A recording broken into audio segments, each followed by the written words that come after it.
we're going to talk about some 2021 NFL quarterbacks, but we're going to be reacting to a list that a former quarterback made.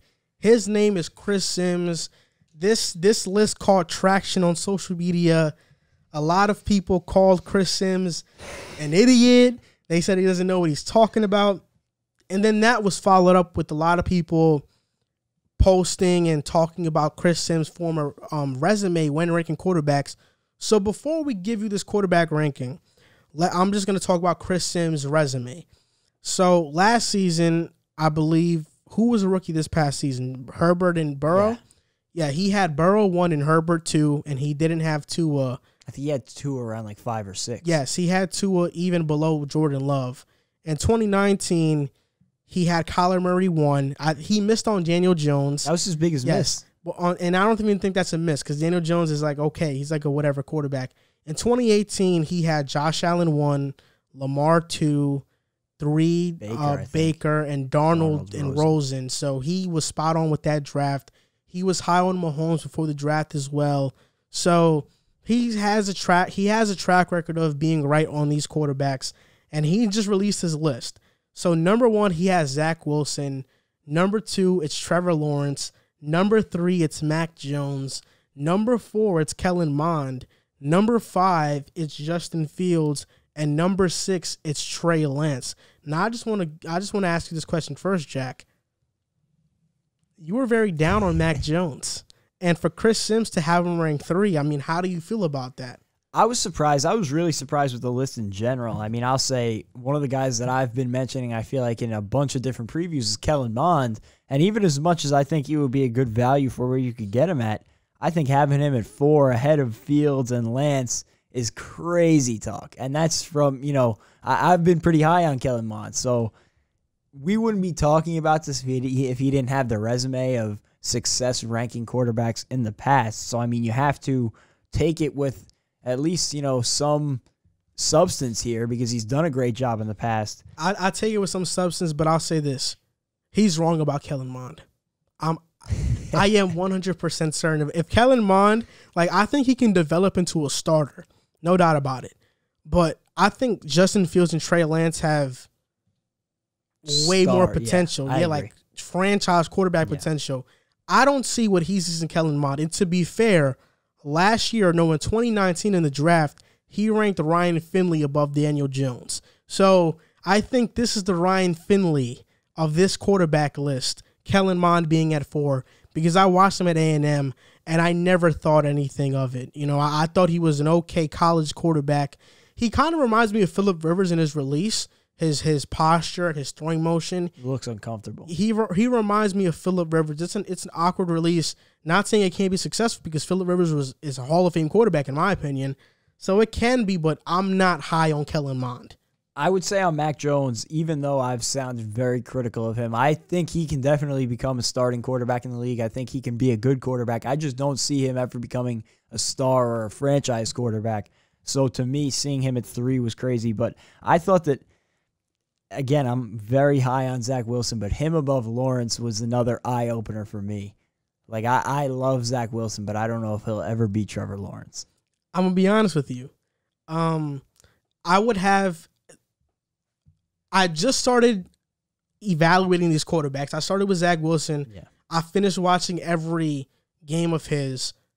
When I tell you Zach Wilson was near flawless, he was near flawless. Watching Zach Wilson, I fell in love with the football player. I fell in love with a human being. The way he throws that football is something special. I mean, he has a very quick release. He can throw off platform. He fits the ball into really tight windows. It's something really special about him. He has great ball placement, great anticipation. He can move and get yardage with his legs. He goes through reads well. He studies the game. There are a lot of things that I like about Zach Wilson, a lot.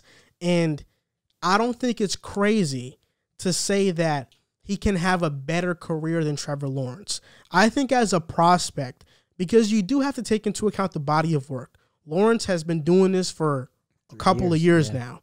So because of that, I would, just off of my gut feeling, I would put Lawrence number 1, but Zach Wilson, I'm telling you, he is special. And I told you this through text message. I told you, if I were the Jets, I wouldn't trade for Watson. I'm hell-bent on getting Wilson at number 2 and building around him, and that's it. I think Wilson can be a top 10, top 5 quarterback in the NFL, and because of that, I think he'll be good. The only thing I'm concerned about Wilson is when I was looking at his film, something that he tends to do is that he tends to lower his shoulder when he goes out and he runs. And I'm worried about that because he's already had a shoulder injury. He's had a broken wrist. He has durability concerns.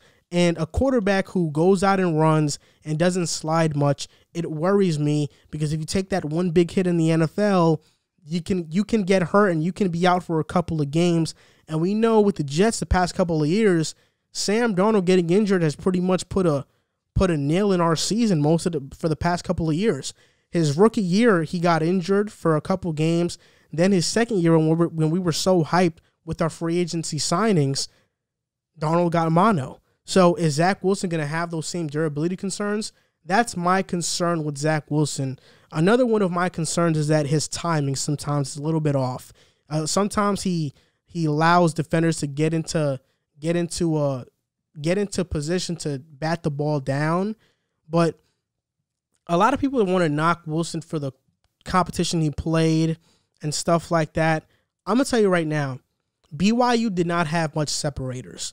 Like Garrett Romney and Dax Milne, they're good receivers, and they were better receivers most of the time, but they were more jump ball receivers. Zach Wilson put the ball in perfect places for them to make plays and make contested catches. They didn't get much separation unless they were schemed open.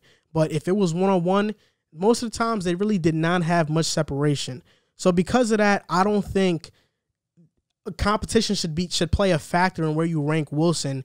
And that's why I told you I think Denzel Mims is a perfect receiver for Zach Wilson because he's the same type of guy. He's a jump ball receiver. You put him one-on-one with the corner, I'm taking my chances with Mims coming down with the ball. But not only can Mims get the ball, he can jump for the ball, but he's extremely fast. So he's going to separate. I think Zach Wilson and Mims are going to make a great duo if the Jets do draft him, and I think they will draft him. Yeah, I like Zach Wilson a lot. I have not had a chance to watch every quarterback yet. I know you've started to. Based on what I've seen, I have Zach Wilson at 2 in my rankings, and then I would have Fields right below him, and then I would have Lance below him. And then, again, as low as I've been on him, I would have Mac Jones below Lance. I will say this. From there, I think it becomes a little blurred. I've watched 4 games of Wilson so far from this past season. A lot of inconsistency. Fields. Yes.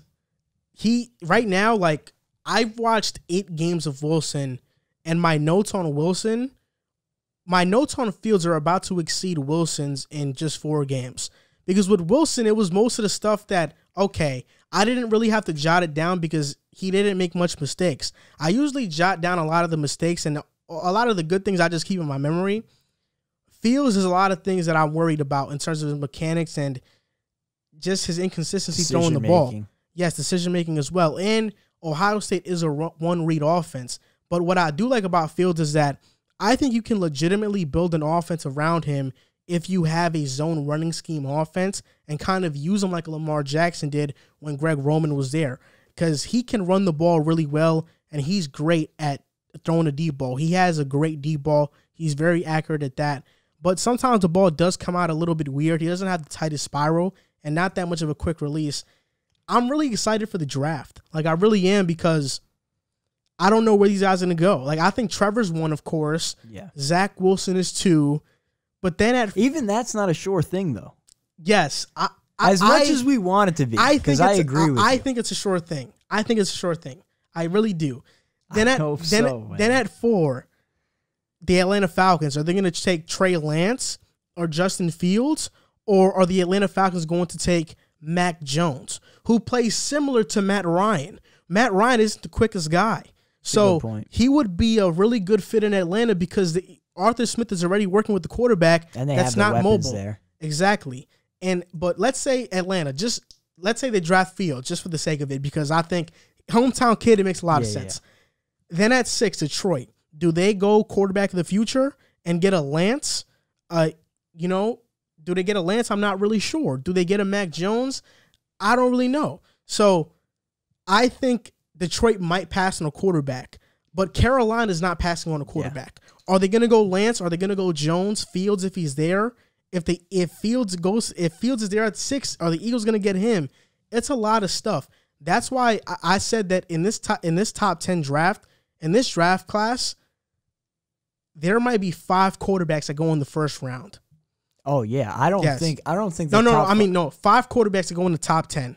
Yeah, I think Dak's signing today hurt that. Yes, and that's why if I were Dallas, I would have not paid Dak. I would have drafted Mac Jones at 10 because I think Mac Jones at Alabama, he had a great offensive line and great weapons. Yep. If you were to go to Dallas, you would have a good offensive line and great weapons. Exactly. Rookie quarterback, rookie contract. It would have been a perfect fit. But they signed Dak, so they are not going quarterback. They're going to go corner. Probably Patrick Surtain is going to be there. They're going to draft him. But this is a crazy draft for quarterbacks. And look, I'm just going to say this. I wouldn't be surprised if Fields does drop out of the top 10. I would say with complete confidence, like full 100% confidence, the top 5 guys, so Lawrence, Wilson, Fields, Lance, Jones, those 5 are going in the top 15. Unless there's some crazy issue between now and draft night, whether it's like health or something on social media, those 5 guys will go in the top 15. The thing about it is that this, man, is like Dwayne Haskins in 2018. We all thought that he was going to be top 10. And he dropped out to 15, and we know now that Washington was not going to draft him 15. He might have been there later. I'm just saying there is a chance Fields does drop out the top 10. Lance is a wild card because Lance only has 1 full season of him playing. If Lance gets drafted, that's a project. He's sitting for 1 to 2 seasons, guaranteed. He's not ready to play right now. It's crazy because let's say Jaguars, Jets, Falcons, Lions, and Panthers decide to go QB. That's 5 quarterbacks in the draft. Cowboys don't even have the chance to do that. There's a chance Lions draft a quarterback. Carolina, I think they're not sold on Teddy. I think if Mac Jones is there at 8, they're taking Mac Jones. Like, I don't think they're not taking Mac Jones. This is going to be a crazy draft class, but back to these rankings, Trevor Lawrence, to me, would be 1. Zach Wilson would be 2, no doubt. And after that, I really don't know. I can't really make a decision, you know, because I've just started to study Justin Fields. I haven't even went into depth with Trevor Lawrence. I just know when you're 6'6" and can make every throw, I'm going to probably put you first. But once I study more of these guys, I'll probably know. Kellen Mond, I'm not going to study him. I'm going to watch maybe a couple games, but I'm not going to go too crazy. I really don't feel like it's a need. You never know. We might be looking back and Kellen Mond may be like the next Dak Prescott of this draft where he gets drafted late and he does well, whatever. But I think this list, of course, it shocked everybody because Lawrence has been the talk of the town in terms of being the next Luck, Manning type prospect. So when somebody comes out and says, no, it's Wilson, it's going to create shockwaves. But I'm telling you, Wilson had a pretty flawless season. Yeah, and like I said at the beginning of the segment, it's not a boy who cried wolf situation. This is a guy in Chris Sims who has hit the nail on the head in the past. Going back to that 2018 draft class, I mean, he nailed that. Like, perfect. The top 5 in order. And now you're looking at the past 2 years, he's been pretty successful. You got to at least give it a second thought here. So it's interesting. There's no question about that.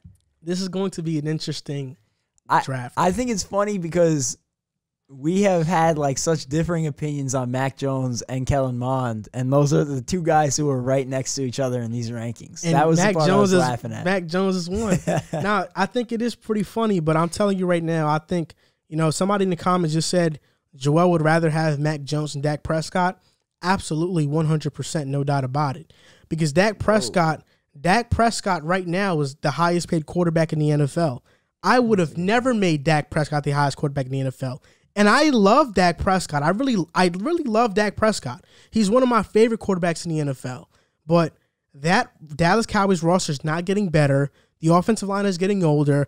Gallup is about to be up to get paid. They don't have a tight end. Their defense is suspect. The Cowboys have a ceiling, whereas if they would have drafted a Mac Jones, they would have had so much more cap space to work with and make the roster good. So, yes, I would have went for value there, and I would have gotten a Mac Jones because I think he's going to be a good quarterback, even if he's just a starter. I think Dak, even though he's getting paid he's the highest paid quarterback right now, I'm pretty sure, Dak is not a superstar quarterback.